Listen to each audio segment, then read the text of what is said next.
Hello and welcome to my podcast, Become. My name is Sabine Kvenberg and I am your host. The content will inspire you to reach your aspirations and become the best version of yourself. I feature interviews with successful individuals from various industries delving into their personal and professional journey, how they overcame adversities and the strategies they used to achieve their goals. We have to become the person we are meant to be first, so we can live the life we are destined to live. That also means we must overcome challenges and work through difficult times to learn, grow, and become the next, more fabulous version of ourselves. I'm so glad that you're here. Let's get on this journey together. Hello and welcome to my special anniversary episode. Yes, a year ago, I published the first episode of Become. And I cannot believe how fast that year went by. It was such a phenomenal experience having this conversation with all those wonderful guests of mine who shared their struggles, their overcoming of adversity, and coming out on the other side as their next greater self. And this is what this podcast is all about, to show you that you are not alone. There's so many other people who have overcome difficult and challenging times, even so bad that they already were dead. Some literally, and some were dead inside. But no matter what, the human resilience is fantastic, and we all have that within us. And I hope that this podcast will help you explore that more, discover that, so that you can thrive and that you can become your next greater self. In this episode, I share the highlights of the last year, soundbites from some of the interviews that I conducted that I feel you need to hear one more time, because they were just such great pieces of advice or stories that really touched my heart. And if some of the excerpts speaks to you and you want to listen to the entire interview, you can do this, because I will announce before each of those little sound bites which episode number it is. In addition, I will share with you how I came about to start the podcast Become. In September of 2021, I sold my business that I had for 27 years, a performing arts school. And after a few months of adjusting and just relaxing and enjoying my freer time, I decided I have to do something more. I cannot just sit at home and do nothing. I have been a coach my whole life, and I am also a speaker. I enjoy sharing my wisdom, my message with a greater audience.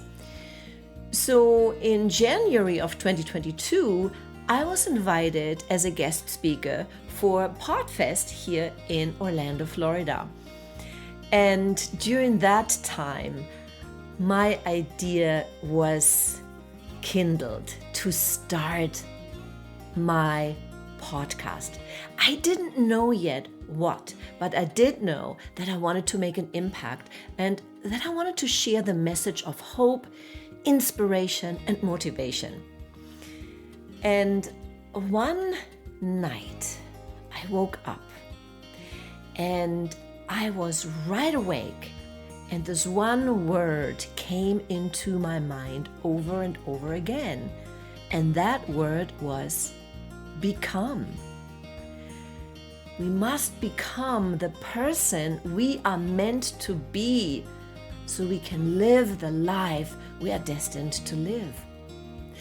And I already started my coaching business, and I coached individuals and helped them to get to that path of becoming their next greater self. And one of the patterns that I saw over and over again was limiting beliefs. And sadly enough, the notion that they felt they are alone, that they felt it's just them. And this is far from the truth. There are so many people who are struggling with the same things. So with the podcast idea, I thought I want to give people the opportunity to listen to others, to know that they are not alone, and also listen how others overcame adversities, how others overcame challenging situations, and literally went into a metamorphosis stage to just break everything down that they know, to rebuild everything, to then immerse as their more fabulous self. So here you have it. This was my idea.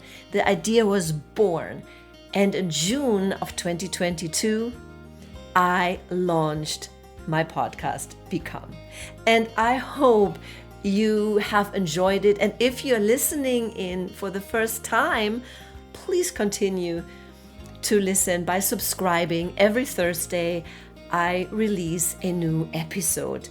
And I hope that you will be part of my community.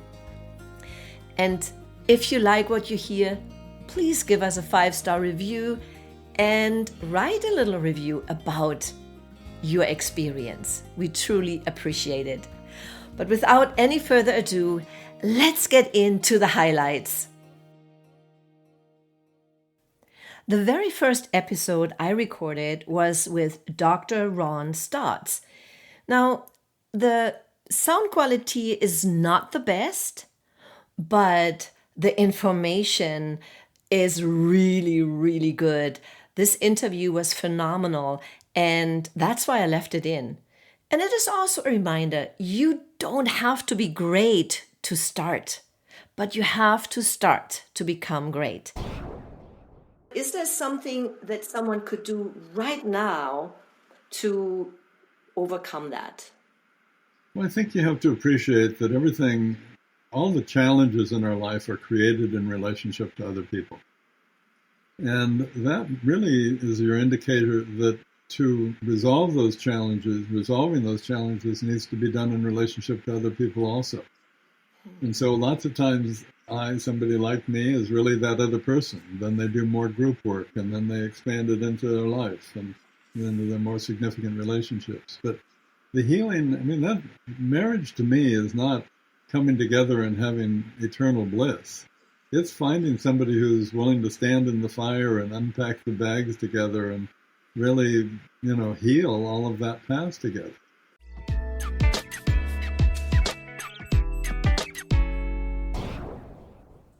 Episode 4, Laura Marquist.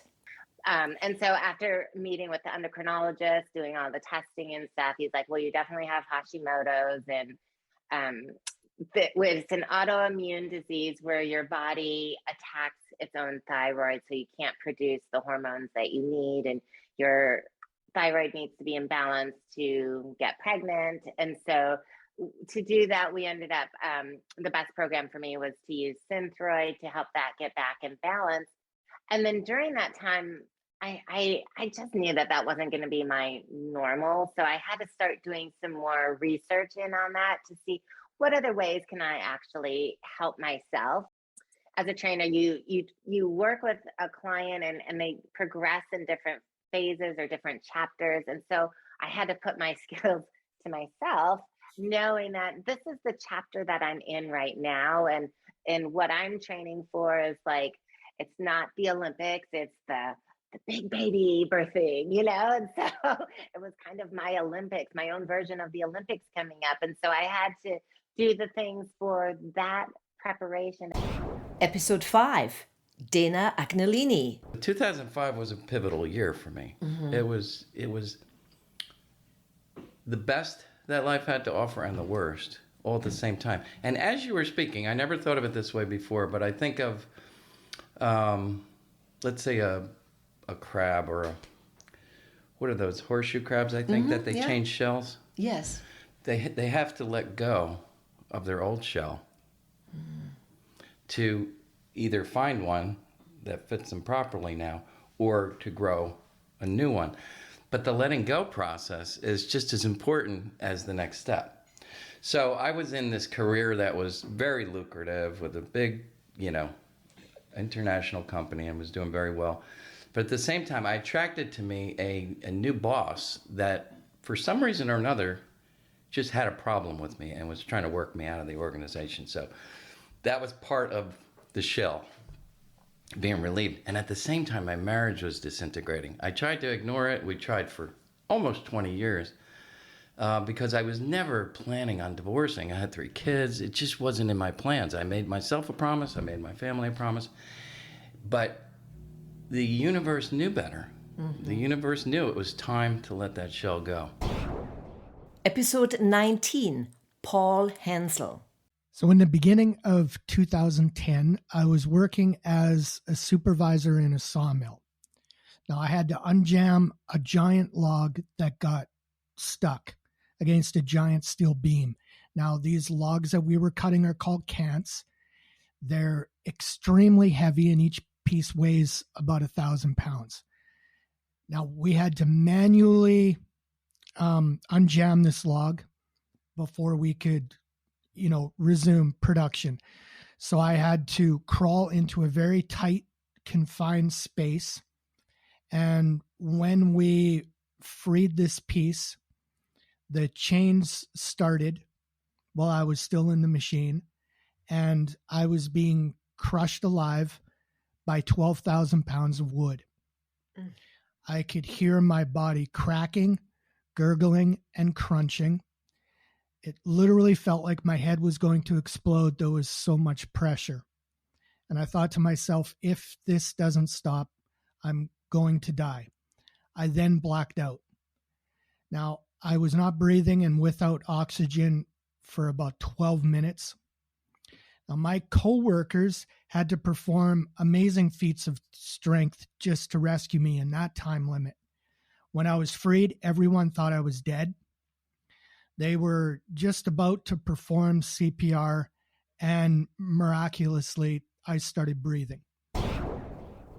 Episode 22, Jenny Townsend. At the end of my first year, I finally got everything under one roof. All my teachers were under one roof. We were rocking, we were rolling. I started hiring more people, and I made a couple bad hires, which resulted in me having to work more hours, more time, and we weren't really making any money, which was stressful for me as I am a goal-oriented person. It was stressful for my husband because he's like, you're working all these hours and you're not paying yourself. And my response to him was, I don't need to be paid. I love what I'm doing. The fact that I get to work my passion every single day and change people's lives was payment enough for me. He never really connected with the mission of my company, which is one of the reasons why we ended up where we were. He always supported me in my dream, but he became very resentful, the fact that I wasn't making money and the fact that I was living my dream when he was working a miserable job. So all these different variables led to a massive disaster. Episode 27, Chris Krimitsos. So I had a story, it's a fiction story that I wanted to write that conveyed a message of getting started because of the business group I was part of, as well as podcasting and helping people with YouTube and all these different endeavors. I noticed there was a common theme. A lot of people were, I'll get started when everything's perfect, or I'm not ready yet. And because I've done so many meetings, you wind up seeing patterns over the years and the thousands of meetings. One pattern you'd see is someone spending 2 or 3 years to get ready. Another pattern you see is someone that would start ugly and then perfect it. Next thing you know, they had a hit show a year in or a year and a half in. Meanwhile, the other person's still not ready because it's not perfect yet. Let me hop in here real quick to share something with you. Have you ever tried to build your own website, start a newsletter, or build a course and charge for it? Have you ever wanted to make money online but are totally confused by all the different systems you need to have? That's why I use Kajabi. Kajabi is the most popular system for online marketers, coaches, thought leaders, and influencers. Kajabi helps online entrepreneurs take off. Over 100,000 of us use Kajabi and have made over $4 billion. Why not be part of it? The best thing is you don't have to figure out tons of systems or crazy technology to start your online business. Kajabi helps you do all of that, and it's all on one platform. That's why I use it. It makes my life so much easier, and I can even earn money while I'm sleeping. You can build your web pages, blogs, and membership sites. You can create offers, checkout pages, and collect money. You can host your videos. You can start your newsletter list, capture emails, start your marketing funnels, all in one place. It makes it fun and easy with awesome tutorials and support. Since I've joined Kajabi from the beginning, I have a special affiliate link that I would like to share with you. A 30-day free trial. So nothing to lose, but everything to gain. Just go to my link that's in the show notes, sabinekvenberg.com/resources, and we will redirect you to the free trial page. And if you are just starting out and want to get your offer out for sale in just 3 days, let me help you do that. Visit my webpage, by the way, that I built on Kajabi, and apply to making it happen. So now let's get back to the show. Episode 39, Wally Green. Why are you angry? Why? You're not in America. You're not in a gang. You're not being abused by your stepfather. You're not part of any of these things. You're in a different country where people actually like you, and they don't like you because you can pick up your gun and protect them. They like you just because you're you. So what the hell is wrong with you? I love it. Yeah. And that right there was the turning point. Right there. That was like the about face change, mindset change, every kind of change you could think of happened there when I actually realized that not everyone in the world is out to get you. Not everyone in the world hates you. And there are people in this world who genuinely care about you just because you are you and not what you can do for them. And that was the change. That was the pivoting point, the turning point. Episode 40, Susan Gold. I feel like we need to be brave. We need to stand up and we need to talk about our truth. And it's not so shameful. So many people have had similar experiences, but we keep it all tucked in, especially in the corporate system that's just broken. So I have to say I've been a bit of a trailblazer, not knowing it. Episode 41, Brendan Kumasamy. So a few years ago when I started guesting on podcasts, I sucked. I was so bad. I remember some guy asked me like, hey, Brendan, where does the fear of communication come from? And I was like, what? Like, I don't know where the fear of communication comes from. Like London, Los Angeles, New York City? Like, I don't know. So how did I fix this? Every single day, I've been for 5 minutes, I answered one question that I thought the world would ask me about my expertise. But if you do this every single day for a year, you'll have answered 365 questions and you'll be bulletproof. That is a great approach. I have not heard that one, and I heard a lot of answers. Episode 42, Victoria Peltier. And for me, I can very much remember, being 2 and 3 years old and abused by my biological mother. Whether that was got pushed up and downstairs, I had teeth that had been impacted as a result of that, even my baby teeth. I even to this day, one of my eye droops a little bit lower than the other because I had a cigarette in my eye and I wore a patch 4 months. Oh my goodness. I remembered a lot of it. Those were, ended up being quite formative, even though we would say it's a little bit later in children's lives, just because of the trauma that I dealt with. Episode 45, Julie Jones. I often say, and it's it's kind of a story of my resilience if there's something I really want in life, how I go for it. And I don't take no for an answer. I was only the third female hire on by my department, which I really had no trouble with the men that I worked with me being female, because I proved myself early on. But when I went out for the SWAT team, believe it or not, I'm 6 foot tall. At that point, I just didn't have enough upper body strength. So I wasn't able to get over the 6 foot wall. And one of the guys in his infinite wisdom decided to give me a little boost, which disqualified me. And, the sergeant that was running the obstacle course, he pulled me on the side. I said, I know I'm disqualified. It's okay. I worked out even harder. I improved my upper body strength the second time, because I really wanted to be on the team. The second time that I went out for it, I passed everything with flying colors. I officially got onto the SWAT team on my own. Episode 47, Die Manuel. Yeah, it's a journey, right? We hear that term when we reference people in our lives and how we're living them, and it is a journey. And yes, I understand it's easy to focus on a destination or to have a goal set or to have some intention on where we want to get to. But if we're not really clear on where we're at and how we got there, it's hard to see potentially the connection of who we were to who we are now to who we are intentionally wanting to become. And so believe me, I know this very, very well. I've been in a lot of situations where change has not necessarily come easily. In fact, it's been very, very challenging. And I've been in a few situations in my life where, had I not worked through that change and worked through being vulnerable enough to ask for help, I don't think we'd be having this conversation today. Episode 49, Zach White. After you're in that kind of trough place, your face is grinding against the floor of rock bottom, as it were, right? Then you stand up and you start to just put one foot in front of the other. And what I tell everybody who I've coached who's gone through any form of burnout or suffering or a rock bottom experience like this, or if you're going through it right now, you have to bring the time horizon in a little bit. We're not going to solve the whole thing in one move. We're not going to go create the perfect life in one day. Let's zoom way in. I like to call it drawing smaller circles. Rather than solving for the big equation, let's just solve for this afternoon.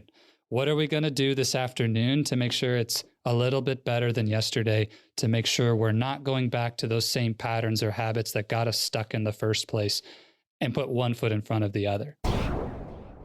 Episode 50, The Firewalk with Dave Albin. Here's the first thing I learned about firewalking. Great lesson, great metaphor for life.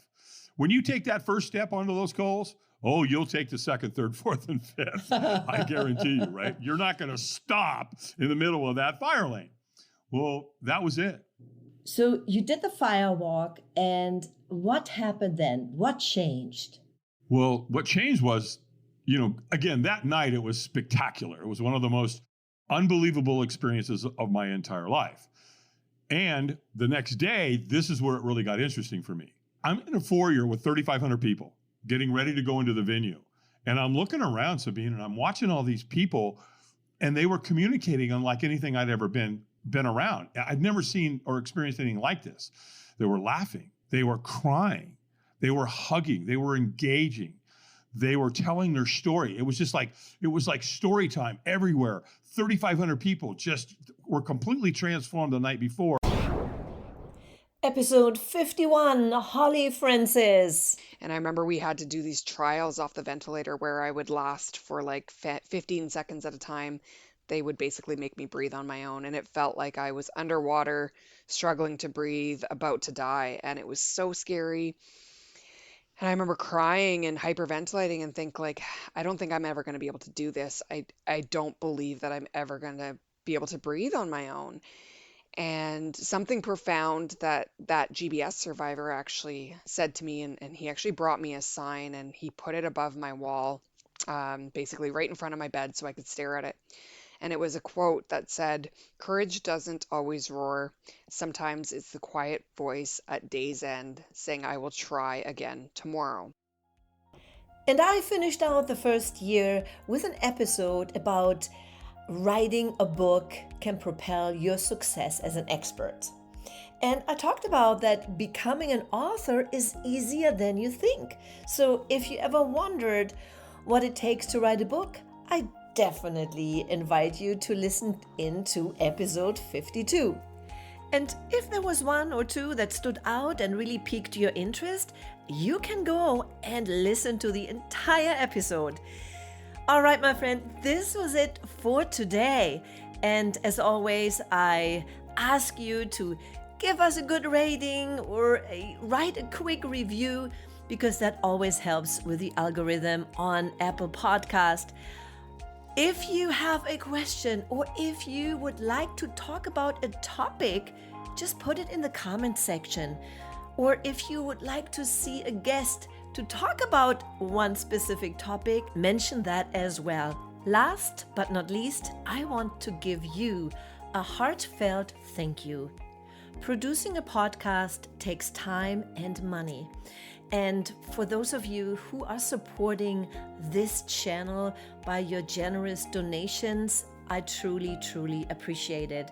And if you don't know and you want to contribute to that, you can find a donation button on my Podpage, which is podpage.com/become. But in any case, you can support this channel in so many different ways. Also by giving a great review, by writing a review, by sharing it. That also goes a long way and helps the algorithm. Once again, thank you, and I look forward serving you the next season. Until I see you again, always remember, we have to become the person we are meant to be first, to live the life we are destined to live.